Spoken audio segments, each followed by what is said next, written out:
Hi hello welcome to our channel smart life Sri. అందరూ ఎలా ఉన్నారు, ఏం చేస్తున్నారండి? ఆ భగవంతుని దయ వల్ల అందరూ కూడా బాగుండాలని మనస్ఫూర్తిగా అయితే కోరుకుంటున్నాను. నా ప్రతి వీడియోలో అప్లోడ్ చేసిన విధంగానే నేను పెట్టే వీడియోస్ ఎవరికైనా కూడా నచ్చితే ఒక్క లైక్ ఇవ్వండి. అదేవిధంగా మంచి ఇన్ఫర్మేషన్ ఉంది అనుకుంటే షేర్ చేయండి. కానీ కొత్త వాళ్ళు మాత్రం సబ్స్క్రైబ్ చేసుకోవడం అస్సలు మర్చిపోకండి. అదేవిధంగా subscribers please like and share. మీ అమూల్యమైన కామెంట్ని నాకు కామెంట్ బాక్స్లో తెలియజేస్తారని అనుకుంటున్నాను. అదేవిధంగా నేను పెట్టే వీడియోస్ మోటివేషన్స్ కోసం పెడుతూ ఉంటాను. అదేవిధంగా మనకి తెలియనివి అంటే తెలిసిన వాళ్ళు చాలామందే ఉంటారండి. మనకి తెలియని ఇన్ఫర్మేషన్స్ కూడా చాలామందికి తెలుస్తూ ఉంటాయి. కానీ తెలియని వాళ్ళు అంటే ఈ ఇన్ఫర్మేషన్స్ తెలియని వాళ్ళకి ఎంతో కొంత ఈ వీడియో అనేది ఉపయోగించాలని కూడా కోరుకుంటూ మీరు లైక్ ఇవ్వడం వల్ల ఇంకొక 10 మందికి అయితే ఇది రీచ్ అవుతుంది. చాలా వీడియోస్లో చాలామంది అంటే ఇప్పుడు ప్రెజెంట్ యూట్యూబ్లో వస్తున్నాయి కాబట్టి మనం వీడియోస్ అంటున్నాం. లేదంటే పూర్వకాలం మన తాతమ్మలు నానమ్మలు ఇలా చేయటం వల్ల ఇల్లు అనేది చాలా లక్ష్మీ కళతో అయితే నిండుతూ ఉంటుందమ్మా, ఇలా చేయండి అని ఒక మంచి మాటలు మనకి చెప్తూ ఉండేవారు. అదేవిధంగా ఇంట్లో ప్రతి వాళ్ళు కూడా లక్ష్మీ కళ ఉండాలి, లక్ష్మీ అనుగ్రహం కలగాలి. ముఖ్యంగా మన ఇల్లు అని చెప్పి ఎక్కువగా ఇంటి గురించి అయితే మాట్లాడుకుంటూ ఉంటాం. ఆ ఇల్లు లక్ష్మీ కళతో తాండవిస్తుంది అని చాలామంది చాలా రకాలుగా చెప్పుకుంటూ ఉంటారు. ఒక మంచి పాజిటివ్ ఉన్న వైబ్రేట్స్ వస్తున్న ఇల్లుని చూసి. అదేవిధంగా ప్రతి వాళ్ళకి కూడా మనసులో మన ఇల్లు కూడా అలా లక్ష్మీ కళతో నిండి ఉండాలి అని ఎంతో ఆశపడుతూ ఉంటాం. అదేవిధంగా తాపత్రయపడుతూ ఉంటాం ఆ ఇంటి కోసం. ఇక మన ఇంటిలో లక్ష్మీదేవి స్థిర నివాసం ఏర్పాటు చేసుకోవాలి అంటే ఆమె వస్తుందండి. కానీ మనం ఎంతవరకు ఆవిడ్ని ఆ ఇంట్లో నిలబెట్టగలుస్తున్నాం, ఆ ఇంటికి ఆమె వచ్చిన తర్వాత ఆమె స్థానాన్ని అక్కడ పదిలంగా పర్మనెంట్గా ఎంతవరకు ఉంచగలుస్తున్నాం అనేది ఒక విషయాన్ని తీసుకుంటే సాధారణంగా అందరికీ తెలిసిందేనండి.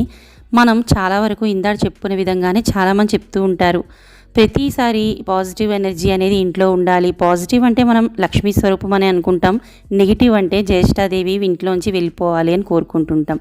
కానీ చాలామంది చెప్పిన విధంగా పాజిటివ్ అంటే మనకి గడపకి పసుపు రాయండి, అదేవిధంగా గడప ముందర పాజిటివ్ ఎనర్జీ ఉండాలి లోపల, అలాగే నెగిటివ్ పోవాలి అంటే నిమ్మకాయలు కట్ చేసి పసుపు కుంకాలు అద్దండి, అదేవిధంగా ఇలా చేయండి అని చెప్పి చాలా వరకు మనకి చెప్తూ ఉంటాం. మనం ఇవన్నీ కూడా తప్పకుండా చెయ్యాలండి. ఎందుకంటే గృహము అంటే మనకి ఒక దేవాలయం లాంటిది. అలాంటి గృహాన్ని ఎంత చక్కగా అందంగా ఉంచుకుంటే మన ఇంటికి తప్పకుండా లక్ష్మీదేవి అనేది అనుగ్రహిస్తుంది. ఒక గృహము ఇంటిలోనే కాదండి, గృహము బయట కూడా మనం అదే విధంగా అయితే ఉంచుకోవాలి. మొట్టమొదట ఫస్ట్ నుంచి అంటే మనకి ఎంట్రన్స్ నుంచి అయితే వద్దామండి. సాధారణంగా చాలామంది గడపని ఎలా పడితే అంటే మన గుమ్మానికి ఎంట్రన్స్లో చెప్పులు విడుస్తూ ఉంటారు మన ద్వారబంధానికి అటు ఇటు. అలా విడవడం వల్ల ముఖ్యంగా లక్ష్మీదేవి అనేది అసలు అందులోనూ అమ్మవారు గ్రామ సంచారం చేస్తూ ఉంటుందట సాయంత్రం వేళల్లో. అలాగా మనకి సాయంత్రం వేళలో అమ్మవారు సంచారం చేస్తున్న సమయంలో ఇంటిలో చాలామంది వరకు అంటే నేను చాలామందిని కూడా చూశానండి. ఆరైనా కూడా అందులో ముఖ్యంగా సమ్మర్లో ఇంత వెలుతురులో మనం లైట్లు ఎందుకు వేసుకోవాలి అని అనుకుంటారో ఏమో, ఇల్లంతా కూడా చీకటిగానే ఉంచుకుంటారు. అదేవిధంగా చెప్పులను బయట నుంచి వచ్చిన తర్వాత ఎక్కడ పడితే ఎక్కడ పడేస్తూ ఉంటారు. అది కూడా ద్వారబంధానికి అటు ఇటు వదులుతూ ఉంటారు. ఇలా మనం ఉంచటం వల్ల అసలు ముఖ్యంగా లక్ష్మి అనేది మన ద్వారంలోకి అడుగుపెట్టదు.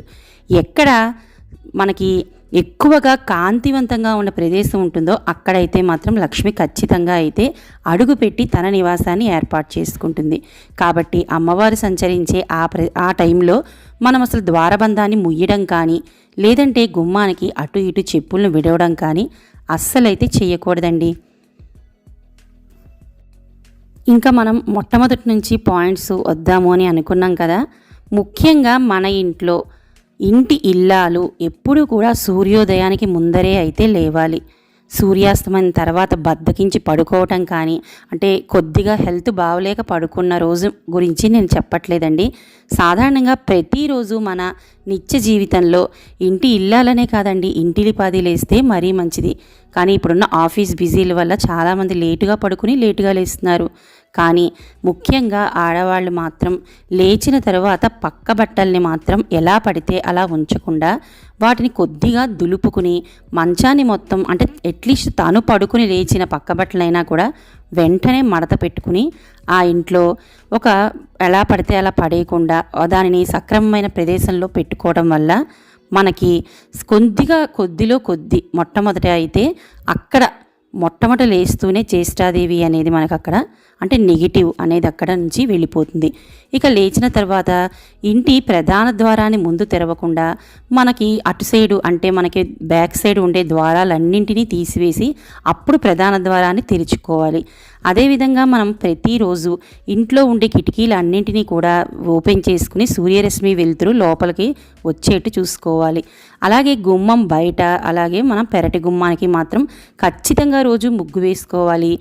ఈ విధంగా ఎప్పుడైనా పండగలప్పుడు కనీసము రంగవల్లులతో అయినా మనం ఇంటి గుమ్మాన్ని శుభ్రం చేసుకోవాలి. ఇక ప్రతిరోజు పసుపు రాసుకుని గడపకి కుంకుమ బొట్లను పెట్టుకుంటే మరీ మంచిదండి. అంత సమయం లేని వాళ్ళు కనీసం మంగళవారం శుక్రవారాలైనా కూడా ఇంటి గుమ్మాన్ని అంటే గడపను చక్కగా పసుపు కుంకాలతో అయితే అలంకరించుకోవాలి.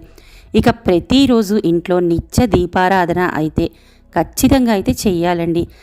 నాకు తెలిసి 99% దీపారాధన చెయ్యకూడని వాళ్ళు ఎవరు ఉండరు, అంటే ఆనవాయితీ లేని వాళ్ళు అంటూ ఎవరు ఉండరు. కాబట్టి మన పూజా మందిరంలో దీపారాధన చేసిన తరువాత కొద్దిగా పాలనైనా లేదా పండునైనా కనీసం పట్టిక బెల్లాన్ని అయినా కూడా మహానివేదన అనేది చేసుకోవాలి.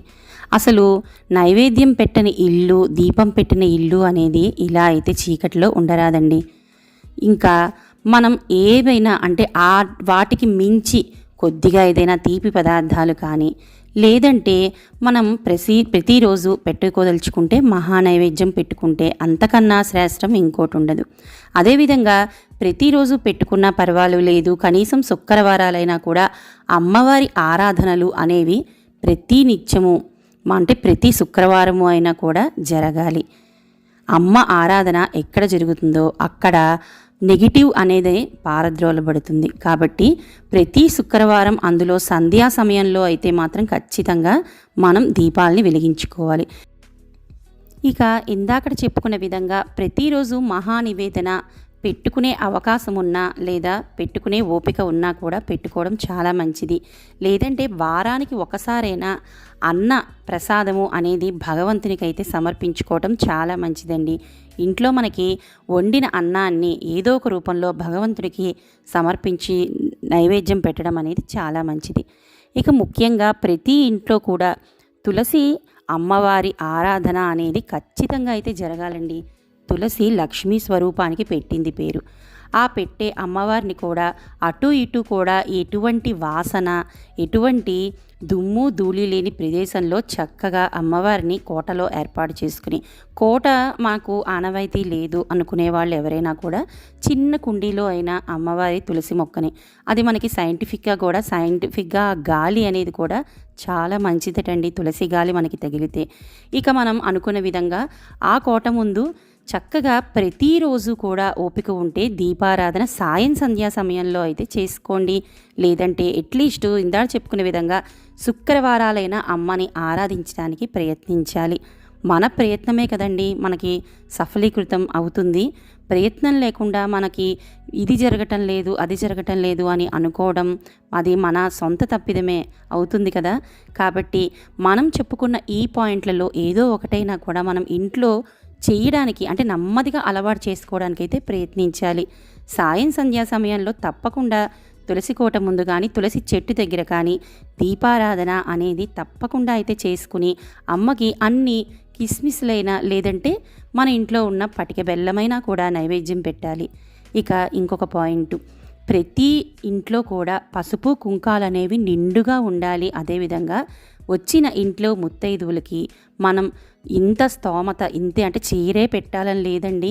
వచ్చిన ముత్తైదువుకి పసుపు కుంకాలు మన స్తోమతలో బ్లౌజ్ పీస్ అయినా కూడా ఇంటికి వచ్చి వెళ్ళే ముత్తైదువులు చక్కగా కలకల్లాడుతూ మన ఇంట్లో పసుపు కుంకాలు నిండుగా ఉండాలి.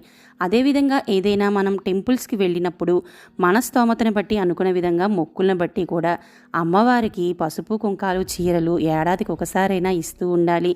లేదంటే ఏదైనా నదీమ తల్లుల దగ్గరికి వెళ్ళినప్పుడు కూడా మనం ఉత్తి చేతులతో వెళ్ళకుండా కొద్దిగా పసుపు కుంకాలని అలాగే మన ఇంట్లో అనుకున్న విధంగా చీర కానీ బ్లౌజ్ పీస్ కానీ ఏదైనా కూడా నదీమ తల్లులలో కలపటం వల్ల ఆ యొక్క శక్తి కూడా మనకి అయితే అనుగ్రహిస్తుందండి. కాబట్టి మనం ఎప్పుడైనా ఊరు ప్రయాణాలు వెళ్తున్నప్పుడు మనకి మధ్యలో ఎక్కడైనా నదీమ తల్లులు కనిపిస్తే అక్కడ కూడా ఇలా అయితే ప్రయత్నించి చూడండి. ఇక వీటన్నిటితో పాటుగా ఇల్లు అనేది ఎప్పుడూ కూడా శుభ్రంగా ఉంటూ పాజిటివ్ ఎనర్జీ అనేది మన ఇంట్లోనే ఉండడానికి మనం ఉండే వాతావరణం కూడా చాలా చక్కగా అనుకూలంగా ఆహ్లాదంగా అయితే ఉంచుకోవాలి. ఇంటి చుట్టూతా మనం చెట్లు పెంచుకోవడం అంటే పచ్చగా ఉండటం కానీ ఎక్కడైనా అదేవిధంగా మన ఇంట్లో ఇలాగా పాజిటివ్ ఉండడం కోసం చక్కగా ఉర్లీలలో కొద్దిగా పువ్వులను వేసుకొని అంటే మనం ఏదో కేజీలు పువ్వులు కూడా తెచ్చుకోవాల్సిన అవసరం లేదండి. కొద్దిగా ఒక 4 పువ్వుల్ని మనం కొద్ది నీళ్ళల్లో ఇలాంటి బౌల్సే అవసరం లేదు, చిన్న గాజు బౌల్స్లో ఎక్కడైనా కూడా కొద్దిగా నీళ్ళను పోసి వాటిలో మనం కొద్దిగా పువ్వులను అయితే ఉంచుకొని మనం పెట్టుకుంటే ఒక రకమైన తెలియని పాజిటివ్ ఎనర్జీ అనేది ఇంట్లో మనకి అనిపిస్తూ ఉంటుంది. అదేవిధంగా ప్రతి మంగళవారం శుక్రవారం సంధ్యా సమయాలలో లేదంటే వీలు కుదిరితే ప్రతిరోజు అయినా కూడా మనం ఇంట్లో సాంబ్రాణి అనేది ఖచ్చితంగా అయితే వేసుకోవాలి. ఆ వేసుకునే సాంబ్రాణిలో దశాంగం కానీ లేదంటే ముఖ్యంగా ఆవు పిడకలతో వేసుకున్నంత ఉత్తమం ఇంకోటి లేదండి. బయట మనకి దొరికే పౌడర్ల కన్నా ఆవు పిడకల్ని కాల్చి వేసుకునే పొగ అనేది మన ఇంటికే కాదండి మన వంటికి కూడా చాలా వరకు మంచిది. ఎటువంటి రసాయనాలు కలపకుండా చక్కగా ఆవు పిడకల్ని ఇలా పొగ వేసుకుంటే ఇల్లంతా కూడా నెగిటివ్ అనేది చాలా వరకు అయితే పారిపోవాల్సిందేనండి. ఇక ఇందాక చెప్పుకున్నాం కదా, ప్రతిరోజు మనకి నిత్య దీపారాధన అదేవిధంగా ప్రతిరోజు నైవేద్యం పెట్టే అలవాటు ఉన్నవాళ్ళైతే ఊరు వెళ్ళినప్పుడు ఆ ఇంట్లో అలవాటు ఉంటే మాత్రం ఖచ్చితంగా నివేదన కోసం ఇలా అయితే ఏర్పాటు చేసుకుని వెళ్ళండి.